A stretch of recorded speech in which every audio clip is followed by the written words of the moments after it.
ರಂಗಭೂಮಿ ನ್ಯೂಸ್ಗೆ ಸ್ವಾಗತ. ನಾನು ಅದ್ವಿಕಾ. ರಂಗಭೂಮಿ ನ್ಯೂಸ್ ಕರ್ನಾಟಕಕ್ಕೆ ಸ್ವಾಗತ. ಬಂಧುಗಳೇ, ವಿಜಯನಗರ ಜಿಲ್ಲೆಯ ಎಲ್ಲಾ ತಾಲೂಕು ಹಾಗೂ ಗ್ರಾಮಗಳ ಸಮಾಜ ಬಾಂಧವರಿಗೆ ತಿಳಿಸುವುದೇನು ಅಂದ್ರೆ, ಅಖಿಲ ಕರ್ನಾಟಕ ಹೂಗಾರ ಸೇವಾ ಮಹಾಸಭಾ ವಿಜಯನಗರ ಜಿಲ್ಲಾ ಸಮಿತಿಯ ವತಿಯಿಂದ ಪದಾಧಿಕಾರಿಗಳ ಪದಗ್ರಹಣ ಸಮಾರಂಭ ಹಾಗೂ ಮಕ್ಕಳ ಪ್ರತಿಭಾ ಪುರಸ್ಕಾರ ಸಮಾರಂಭವನ್ನು ಆಯೋಜಿಸಲಾಗಿದೆ. ಕಾರ್ಯಕ್ರಮದ ವಿವರ: ದಿನಾಂಕ 21/6/2026 ಭಾನುವಾರ. ಸಮಯ ಬೆಳಗ್ಗೆ 10:30. ಸ್ಥಳ ಬಸ್ ನಿಲ್ದಾಣದ ಹತ್ತಿರ, ಕಲ್ಲೇಶ್ವರ ಲಾಡ್ಜ್, ಹೊಳಗಣ, ವಿಜಯನಗರ. ನಮ್ಮ ಜಿಲ್ಲೆಯ ಮಕ್ಕಳ ವಿದ್ಯಾಭ್ಯಾಸಕ್ಕೆ ಪ್ರೋತ್ಸಾಹ ನೀಡುವ ಉದ್ದೇಶದಿಂದ ಎಸ್ಎಲ್ಸಿ ಹಾಗೂ ಪಿಯುಸಿ ಪರೀಕ್ಷೆಯಲ್ಲಿ 80% ಮತ್ತು ಅದಕ್ಕಿಂತ ಹೆಚ್ಚು ಅಂಕ ಪಡೆದ ಪ್ರತಿಭಾವಂತ ವಿದ್ಯಾರ್ಥಿಗಳನ್ನು ಗುರುತಿಸಿ ಜಿಲ್ಲಾ ಸಮಾಜದ ವತಿಯಿಂದ ಪ್ರತಿಭಾ ಪುರಸ್ಕಾರ ನೀಡಲಾಗುವುದು.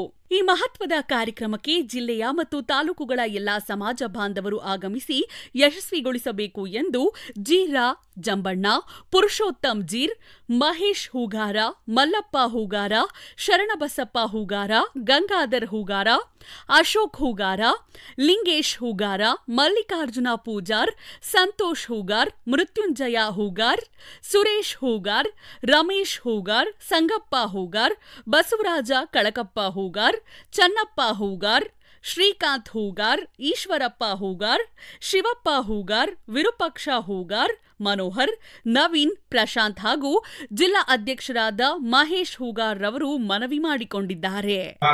ಹೂಗಾರ ಸೇವಾ ಮಹಾಸಭಾ ವಿಜಯನಗರ ಜಿಲ್ಲೆಯಲ್ಲಿ ಬರುವಂತಹ ಎಲ್ಲ ತಾಲೂಕಿನ ಸಮಾಜದ ಬಾಂಧವರಿಗೆ ಈ ಮೂಲಕ ತಿಳಿಸುವುದೇನೆಂದರೆ, 21/6/2026 ಭಾನುವಾರದಂದು ಹೊಸಪೇಟೆಯ ಶ್ರೀ ಕಲ್ಲೇಶ್ವರ ಲಾಡ್ಜ್ ಹೊರಾಂಗಣದಲ್ಲಿ ಮಕ್ಕಳ ಪ್ರತಿಭಾ ಪುರಸ್ಕಾರವನ್ನು ಹಮ್ಮಿಕೊಳ್ಳಲಾಗಿದೆ.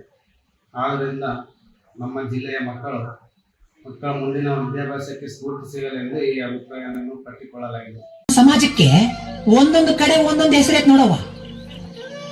ಗದಗ ಹುಬ್ಳಿ ಕಡೆ ನಮ್ಮನ್ನ ಹೂಗಾರರು ಅಂತಾರ, ಬಳ್ಳಾರಿ ಕಡೆ ಜೀರು ಅಂತಾರ, ಬಿಜಾಪುರ ಕಡೆ ಗುರುವ ಅಂತಾರ, ಸೊಲ್ಲಾಪುರ ಕಡೆ ಫೂಲ್ಮಾಳಿ ಅಂತಾರ, ಆಂಧ್ರ ಪ್ರದೇಶದಾಗ ತಂಬೋಳಿ ಅಂತಾರ. ನಮ್ಮ ಕಲ್ಯಾಣ ಪಟ್ಟಣದಾಗ 770 ಅಮರ ಗಣಗಳಿದ್ರು ಬಸವಣ್ಣನವ್ರ ಜೊತೆಗೆ.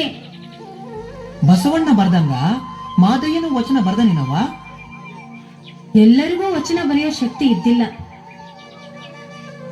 ಕೆಲವರು ವಚನ ಬರೆಯದೇ ಇದ್ರೂ ಅವರ ನಡೆನುಡಿಗಳೇ ಶರಣ ತತ್ವಗಳಾಗಿದ್ದವು.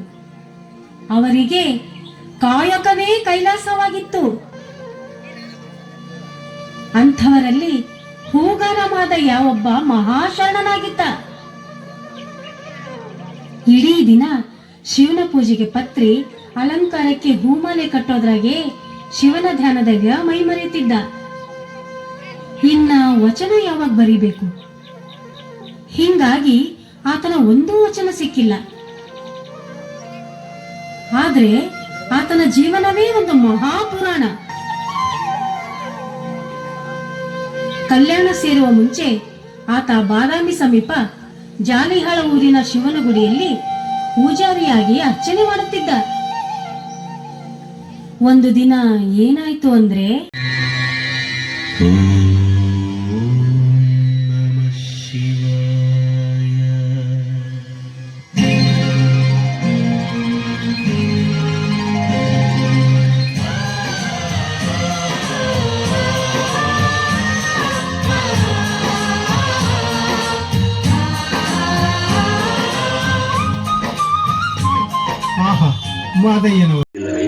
ಹೊಗಳಿ ಹೊಗಳಿ ಎನ್ನನ್ನು ಹೊನ್ನಶೂಲ ಕೇಳಿಸದಿರಯ್ಯ ಎಂದು ಅವರ ಮಾತನ್ನ ನಾವು ಯಾವತ್ತೂ ಮರೆಯಕೂಡದು.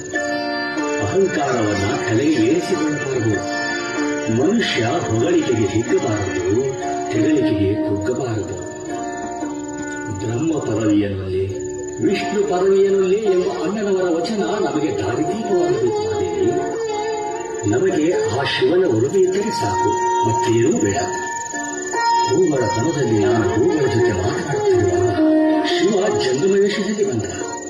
ನಾನು ಕಾಯಕದಲ್ಲಿ ಮಗ್ನನಾಗಿರುವಾಗ ತನ್ನ ನಿಜ ರೂಪವನ್ನು ತೋರಿದ. ಯಾರು ಹೂಗಳ ಕಾಯಕವನ್ನು ಸತ್ಯ, ಧರ್ಮ, ನಿಷ್ಠೆ, ಭಕ್ತಿ ಭಾವಗಳಿಂದ ಮಾಡುವರೋ ಅವರು ಸದಾ ಸುಖಿಗಳಾಗಿರುತ್ತಾರೆಂದು ಹೇಳಿ ಶಿವ ಮಾಯವಾದನು. ಪ್ರಕೃತಿಯ ಕರಕರದಲ್ಲಿ ಬಣ್ಣ ಬಣ್ಣದ ಹೂಗಳ ಅರಳಿಸಿ ಸೌಗಂಧವನ್ನು ವಸುಂಧರೆಯ ಮಡಿಲಲ್ಲಿ ಪಸರಿಸಿ ನಗುವ ಕರೆಗಾರ ಆ ಶಿವ. ನಿಜ ಸ್ವಾಮಿ, ಹೂಪತ್ರೆಗಳನ್ನು ಬಿಡಿಸುತ್ತಿದ್ದರೆ ವನದಲ್ಲಿ ಅಂಗಾಂಗ ಯೋಗದಲ್ಲಿರುತ್ತೀರಿ. ಹೂಮಾಲೆಗಳನ್ನು ಮಾಡುತ್ತಿದ್ದರೆ ಪ್ರಾಣಲಿಂಗದಲ್ಲಿ ಧ್ಯಾನಸ್ಥರಾಗಿರುತ್ತೀರಿ. ನಿಮ್ಮ ಭಕ್ತಿಯು ಶಿವನಿಗೆ ಬಹಳ ಪ್ರಿಯವಾಗಿರುತ್ತದೆ. ನಿಮ್ಮ ಕಾಯಕವೇ ಅವನಿಗೆ ಅರ್ಪಿತವಾಗಿದೆ. ಆ ದೇವತೆಗಳ ಕೊರಳಿನ ಹೂಮಾಲೆಗಳೇ ನಾಚಿಸುವಂತಿದೆ. ಆ ಹಾರಗಳ ಹೆಸರನ್ನು ನಿಮ್ಮ ವಾಣಿಯಲ್ಲಿ ಹೇಳುವೆ ಸ್ವಾಮಿ. ನಿಮ್ಮ ಬಾಯಿಂದ ಆ ವರ್ಣನೆಯನ್ನು ಕೇಳುವುದೇ ಚಂದ ನನಗೆ. ಹೌದಾ ಮಾದೇವಿ, ಕೇಳು ಹಾಗಾದರೆ. ಮಲ್ಲಿಗೆಯ ನಾಗಕುಂಡಲ, ಇರುವಲ್ಲಿಗೆಯ ಕಂಠಮಾಲೆ, ದುಂಡು ಮಲ್ಲಿಗೆಯ ಪುಸ್ತಕ, ಜಾಜಿಯ ರೂಪರಸರ, ಮಾಧವಿಯ ಮುದ್ರಿಕೆ, ಮರಗಡನೆಯ ಲಿಂಗದ ಹಾಸು, ಸಂಪಿಗೆಯ ಸರ, ಸುರಬಂದಿಯ ಶರಣ ಕಂಕಣ, ಜಂಗಮವಾದಗಳಿಯ ತಾವರೆಯ ಮುದ್ರಿಕೆ, ಗೌರವದ ಚಾಮರ. ಎಷ್ಟು ದಿನಗಳು ಈ ನಿಷ್ಕಾಮಕರಣ ಸಾಕಿದೆ ಇನ್ನು ಹೇಗೆ? ಕೇಳುತ್ತಿದ್ದರೆ ಕಿವಿಗಳೇ ಸಾವನ. ಎಂಥ ಅಮೋಘ ಮಾಲೆಗಳು! ಮಾಲೆ ಕಟ್ಟುವ ಹೂಕಾರಗಳಲ್ಲಿ ನಿಮಗೆ ಯಾರೂ ಸರಿಸಾಗಿಲ್ಲ. ನಿಮ್ಮ ಸಾಂಬ ಶಿವನ ಕರುಣೆಯಿಂದ ಸೌಖ್ಯವಾಗಿದ್ದೇವೆ. ಮಹಾಪ್ರಭು, ದಯಮಾಡಿಸಿ ಪರಶಿವನ ಆಶೀರ್ವಾದ ಪಡೆಯಿರಿ. ಕೃತಾರ್ಥನಾದ ಮಾದಯ್ಯನವರೇ,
ಮಾತನಾಡಿ ಸ್ವಾಮಿ, ಮಾತನಾಡಿ.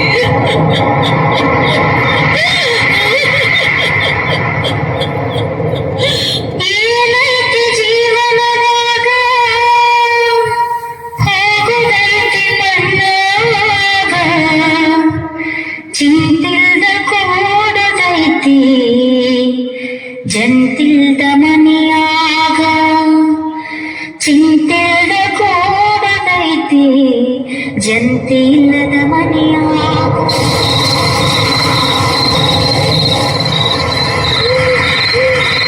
ನಿಮ್ಮಿಂದ ನಾವು ಲಿಂಗ ದೀಕ್ಷೆಯನ್ನು ಪಡೆದಿದ್ದೇವೆ.